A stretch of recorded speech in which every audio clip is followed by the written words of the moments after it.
Hello guys, আসসালামু আলাইকুম। সবাই কেমন আছো বন্ধুরা? আশা করি সবাই খুবই ভালো আছে। আমি আল্লাহর মধ্যে অনেক ভালো আছি। চলে এসেছি তোমাদের মাঝে আজকের রেসিপি নিয়ে। আজকের রেসিপিটা হতে যাচ্ছে বন্ধুরা ডাঁটার শাকের রেসিপি। তো ডাঁটার শাক রেসিপিটা আজকে আমি কীভাবে রান্না করবো সেটা তোমাদের সাথে শেয়ার করবো। আশা করি তোমরা সম্পূর্ণ ভিডিওটা দেখবে, তাহলে তোমাদের খুবই ভালো লাগবে।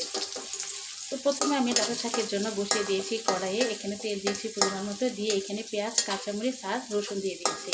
দিয়ে এখন একটা ভালোভাবে আমি একটু ভেজে নেব। ভেজে নিয়ে আমি ডাঁটা শাকগুলো দিয়ে দিব। তো তার আগে আমি তোমাদেরকে দেখে দিচ্ছি ডাঁটা শাক আমি কীভাবে করে কেটে নিয়েছি। তো বন্ধুরা দেখো ডাঁটা শাকটা আমি কীভাবে কেটে নিয়েছি। এখানে ডাঁটা শাকটা আমি ভালো করে বেছে নিয়ে তারপর কুচি কুচি করে কেটে ধুয়ে নিয়েছি। তো ধুয়ে নিয়ে আমি এখন এটা রান্না করছি। এটা কিন্তু আমি ভাপ দিব না, এটা আমি জাস্ট সরাসরি রান্না করছি। কীভাবে সেটা তোমাদের সাথে শেয়ার করছি। তো ডাঁটা শাকটা কিন্তু এভাবে রান্না করলে অনেক মজা হয় বন্ধুরা। তোমরা একবার হলে বাসায় ট্রাই করে দেখো, আশা করি তোমাদের খুবই ভালো লাগবে। তো বন্ধুরা এখন আমি এখানে দিয়ে দিব লবণ। তো যেহেতু আমি শাক রান্না করছি, লবণের পরিমাণটা একটু কম করে দিব বন্ধুরা, কারণ বেশি হয়ে গেলে কিন্তু পরে খেতে পারবো না, তিতা হয়ে যাবে সেটা। তো সেক্ষেত্রে অল্প একটু পরিমাণে লবণ দিয়ে আমি এখানে পেঁয়াজটা ভালো করে ভেজে নিচ্ছি। তারপর এখানে শাকগুলো আমি দিয়ে দিব। তো পেঁয়াজটা কিন্তু একটু ভাজা করে নিব বন্ধুরা, কেননা পেঁয়াজটা পুরো সম্পূর্ণ বাদামি কালারটা আসেনি, দেখো সাদা সাথে রয়ে গেছে। তো সেক্ষেত্রে আমি একটু ভেজে নেব, তারপর শাকগুলো দিয়ে দিব। তো বন্ধুরা কালারটা কিন্তু চলে এসেছে, এখন আমি এখানে শাকগুলো দিয়ে দিব। তো আমি যেহেতু এখানে লবণটা দিয়ে দিচ্ছি, আর লবণটা দিতে হবে না, লবণটাকে একটু ভালোভাবে ভেজে নিলাম। এখন আমি শাকটা দিয়ে দিব বন্ধুরা। পানিটা নিয়ে দিয়ে শাকটা অল্প অল্প করে দিয়ে দিচ্ছি।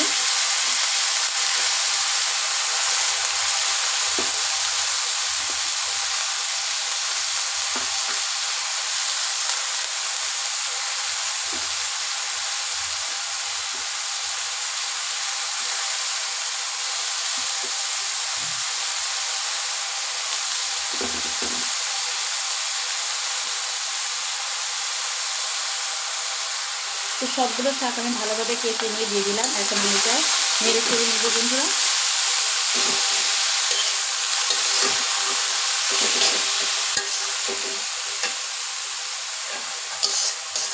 তো বন্ধুরা এটা নেড়ে চেড়ে নিয়ে ঢেকে দিব।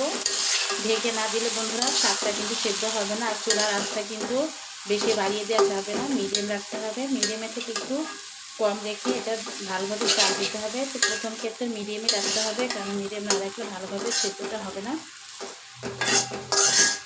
তো এখন আমি এটা ঢেকে দিয়ে সেদ্ধ করে নিব। শাকটা সেদ্ধ করে নিলেই যে পানিটা উঠবে সেই পানিটার ভিতরে কিন্তু মূল শাকের রান্নাটা হয়ে যাবে। তো বন্ধুরা দেখো শাকটা কিন্তু হয়ে গেছে। এখন আমি এটা নামিয়ে পরিবেশন করব তোমাদের সামনে। দেখো বন্ধুরা শাক কতটুকু হয়ে গেছে, কতটুকু ছিল আর কতটুকু হয়ে গেছে। যদিও শাকের পরিমাণটা কম ছিল, কিন্তু কমে আরও কতটুকু কমে গেছে সেটা দেখো। তো বন্ধুরা শাকটা হয়ে গেছে, আমি এটা পরিবেশন করে ফেলেছি, তোমাদের সামনে নামিয়ে নিয়েছি। তো দেখো আমার এই ডাঁটা শাকটা কেমন হয়েছে।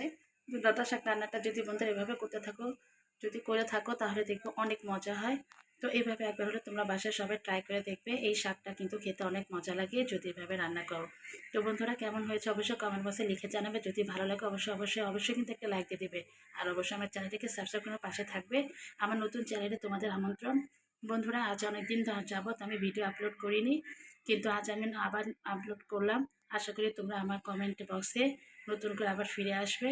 আর আজকের মতো এখানে বিদায় নিচ্ছি, সবাইকে অনেক অনেক ধন্যবাদ জানিয়ে। তো সবাই খুবই ভালো থাকবে বন্ধুরা। আল্লাহ হাফেজ।